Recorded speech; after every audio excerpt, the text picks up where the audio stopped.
Halo Gen Rangers, saya Claudio Victor Karistes, Duta Generasi Berencana Kabupaten Lebong tahun 2021.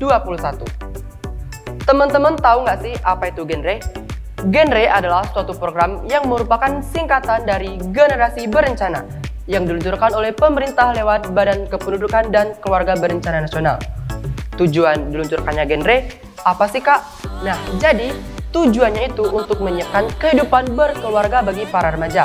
Tidak berhenti di situ saja, kita tuh pengen banget nih para remaja tuh paham yang namanya pendewasaan usia perkawinan.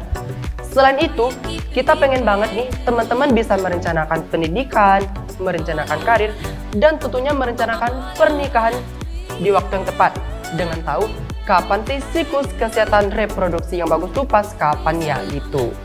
Genre juga punya pendekatan secara langsung yang mengarahkan langsung kepada para remaja, yaitu lewat yang namanya PR, Pusat Informasi dan Konseling Remaja. Dengan PIK, kalian semua bisa bersama-sama berkolaborasi dalam suatu karya yang luar biasa. Dan dengan PIK pula, kalian semua dapat sharing, dapat curhat, kalian semua bisa bersama-sama menyelesaikan masalah bersama. Kalian bisa bersama-sama bercerita, berbagi, dan kalian juga bisa bertukar inspirasi. Dengan kalian gabung di PIK, dengan kalian masuk PIK, semua masalah yang kalian hadapi akan hilang. By the way, PIK ada dua jalur, ada dari instansi pendidikan dan ada juga dari instansi masyarakat.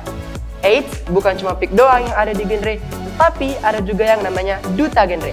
Duta Genre ngapain sih Kak? Nah, jadi Duta Genre ini jadi role model sekaligus menginspirasi para remaja. Buat teman-teman yang pengen banget jadi role model terus menginspirasi para remaja kayak aku, teman-teman boleh banget nih jadi Duta Genre. Tapi teman-teman jangan lupa ikutan yang namanya PR.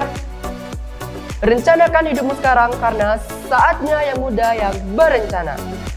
Buat teman-teman yang pengen tahu lebih dalam tentang Genre, tentang PR, tentang Duta Genre, apapun itu tentang organisasi generasi berencana, teman-teman boleh banget nih komen di bawah ini. Aku tunggu ya.